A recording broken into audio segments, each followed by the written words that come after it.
Rahayu Sagung Idumadi. Assalamualaikum warahmatullahi wabarakatuh. Para pemirsa Kang Toko TV yang berbahagia, selamat menjalankan ibadah puasa. Semoga lancar dalam menjalaninya dan tentunya mendapatkan restu dan ridha Allah Subhanahu wa taala. Masih tetap semangat. Salam sejahtera buat panjenengan serta keluarga panjenengan semuanya. Dan saya ucapkan terima kasih telah menyimak selalu tayangan-tayangan yang saya berikan. Semoga menjadi sebuah kemanfaatan. Di kesempatan kali ini saya akan membahas tentang terbukanya mata batin oleh seseorang yang mendapatkan anugerah dari Allah Subhanahu wa taala. Biasanya kalau kita bicara tentang mata batin ini tidak semua orang mendapatkannya. Karena apa? Karena mata batin ini hanya bisa dimiliki oleh orang-orang yang hatinya bersih, pikirannya jernih di dalam melihat atau memandang. Pertama kali kita kenal dengan pandangan basiroh. Basiroh itu adalah pandangan luar dari mata. Jadi ketika kita memandang suatu permasalahan yang datang kepada kita, kita lihat dulu dari pandangan basiroh luar tentang kenyataan kasunyatan hidup yang kita pandang di setiap harinya. Itu adalah pandangan basiroh. Bagaimana pandangan kita ini melihat sesuatu kenyataan yang setiap hari kita alami, untuk diproses, diolah menjadi sebuah pandangan yang lebih dalam, bukan hanya memandang sebatas di luar. Karena apa? Karena pandangan basiroh yaitu adalah pandangan lapisan luar batin manusia yang dalam memandang sebuah persoalan dan menilai baik buruk dalam sebuah kenyataan yang tengah dihadapi. Dan yang kedua adalah pandangan tentang telumir, ya. Telumir itu adalah kehendak moral yang terbentuk di bawah kendali hati. Orang yang memiliki telumir akan berbuat baik melalui tuntunan dan bimbingan hati. Jadi pandangannya sudah tidak di pandangan basiroh luar, lapis luar, tapi akan cenderung masuk ke bimbingan rasa. Jadi melihat tidak cukup mengandalkan pandangan luarnya, tapi menggunakan pandangan di dalam rasanya. Kurang lebih seperti itu. Nah, jadi kalau melihat, memandang dengan telumir ini, dengan melalui bimbingan ini tidak gegabah di dalam melihat kenyataan. Setiap hari bisa mengendalikan suatu pandangannya itu. Dan berikutnya adalah fuad. Jadi kalau fuad itu yaitu sebuah pertimbangan hati yang menjatuhkan sebuah penilaian, ya, sebuah penilaian atau bahasa kasarnya memonis, ya, atau menilai sebuah tindakan, ya, tindakan kita selaku manusia gitu. Biasanya vonis hati tidak menyatakan yang sebenarnya, di mana hati kita berkata mungkin kita berkata benar, ya, hati kita, ya, tapi terkadang kita mengingkari dari perkataan hati yang benar itu, sehingga terkadang kita terjebak dari sesuatu kata hati yang benar menjadi sebuah kata hati salah karena tidak mengakui kebenaran yang ada di dalam hati kita masing-masing, seperti itu. Nah, makanya dengan menyatakan yang sebenarnya, di mana hati akan berkata bahwa kita benar, bahwa kita salah itu tahu sebetulnya di dalam pandangan basiroh ini, dengan delumir ini. Mungkin kita bisa berbohong dengan orang, tapi tidak bisa berbohong dengan diri sendiri. Mungkin kita berkata sesuatu, istilahnya, misalnya kita berkata bahwa kita ini tidak punya beban, kita sudah enak, sudah tidak bermasalah dengan hidup kita, contohnya gitu ya. Saya sudah cukup, sudah merasa puas, sudah bahagia, soalnya ini dekat pada Allah, sepertinya gitu ya, misalkan ya itu ya. Tetapi di dalam hati sini masih ada banyak keluh kesah yang terjadi sebetulnya ya, keluh kesah tentang ekonomi, tentang berkeluarga dan sebagainya. Masih banyak istilahnya gejolak-gejolak di dalam berumah tangga, di dalam mencari pangkat jiwa dan sebagainya ya. Itu sebetulnya yang tahu adalah diri kita sendiri. Makanya dengan pandangan basiroh kita dari lapis luar ini, kita bisa menangkap kenyataan hidup yang sebenarnya kita tahu sendiri. Cuma terkadang kita di dalam memandang sesuatu terkadang melalaikan pandangan batin, sehingga manusia zaman sekarang itu jauh dari pandangan yang hakikinya, pandangan secara batinnya. Makanya mata batinnya tidak terbuka, lebih senang hidup dengan kesemuan, dengan kepura-puraan, tapi tidak mau jujur dengan pandangan kesunyatan batin yang ada.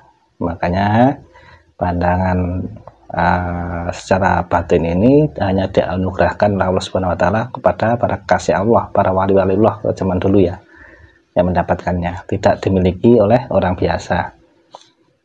Karena ini memang perlu laku yang berat, ada riadohnya juga, seperti itu.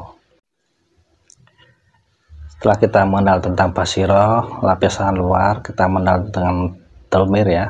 Nah, kita lanjut ke tentang pembahasan fuad ya. Jadi yang namanya fuad itu adalah suatu pertimbangan hati yang menjatuhkan vonis atau menilai sebuah tindakan manusia. Biasanya vonis hati tidak menyatakan yang sebenarnya, di mana hati akan berkata Anda benar atau Anda salah. Di sini yang tahu adalah diri kita sendiri ya. Nah, kita lanjut ke asror, yaitu kemampuan manusia dalam menjangkau ketepatan sebuah prediksi ya. Jadi asror ini adalah bagaimana cara menjangkau ketepatan di dalam memprediksi secara gaib. Pandangannya sudah bukan pandangan dohir lagi, bisa memandang dengan secara gaib, di mana seseorang mempunyai kemampuan untuk melihat prediksi disertai dengan keyakinan hati terhadap ketepatan dari perkiraan tersebut, yaitu ada riadohnya, nggak sembarangan, yaitu manusia yang menempa batin untuk tetap fokus dan tunduk kepada Allah.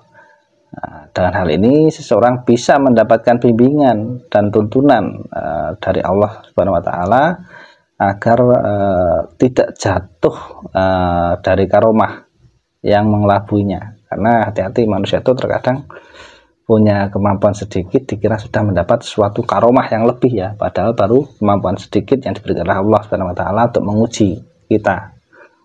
Dan kalau kita menerimanya dengan angkuh dan sombong, akhirnya lupa kepada Allah yang Maha Memberi karomah tersebut, maka tidak akan menjadi sebuah karomah, nanti akan malah menjadi malapetaka bagi kita ya. Makanya ya kita harus riadoh. Manusia perlu tirakat atau laku, riadoh itu ya. Kita manusia yang menempa batin untuk tetap fokus dan tunduk kepada Allah dengan mendapatkan bimbingan dan tuntunan Allah Subhanahu wa taala. Mungkin ya bisa mencari guru-guru spiritual yang bisa mengajarkan tentang tirakat tersebut, seperti itu.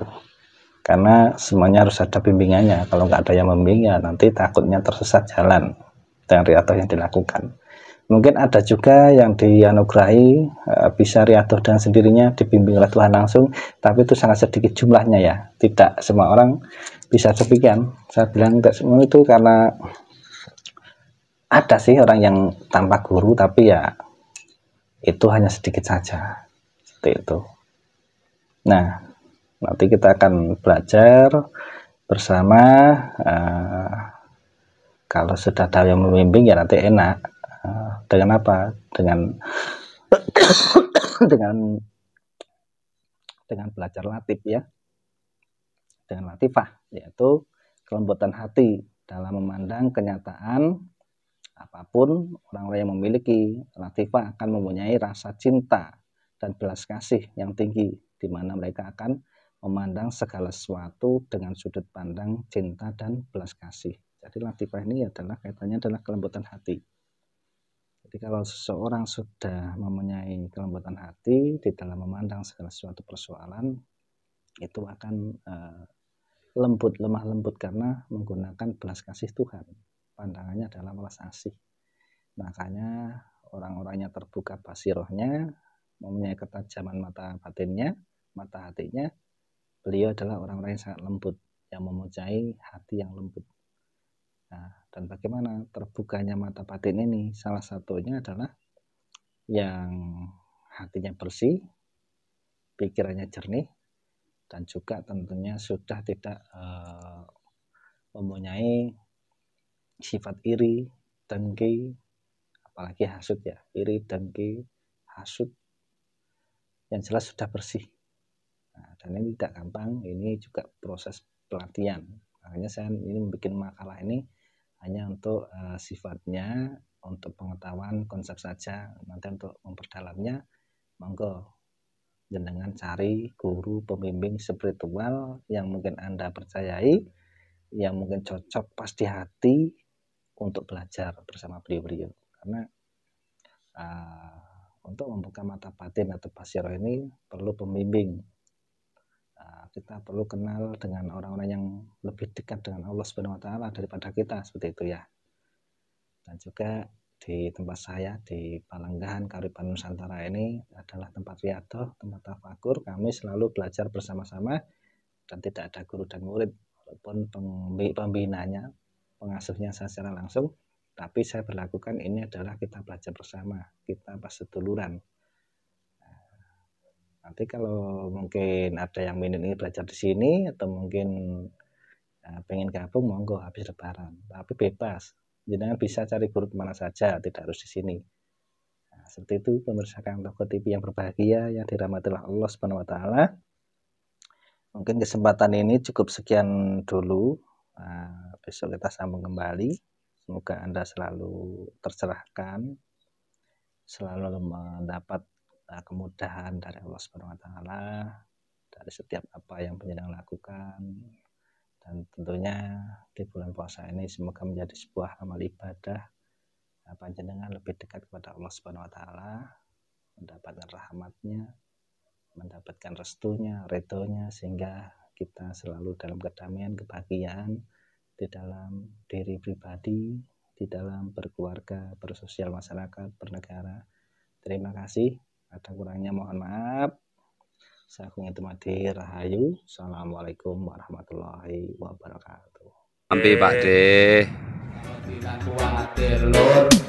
Awak dhewe isih dipikir para leluhur, ngerti kuwe padha-padha ngawur, tetep obah nganggo budi pekerti luhur. Jaman bingung, negarane dadi wong bingung. Para pemimpin wis golek untung, rakyat wis padha lodang lantung. Iki lagu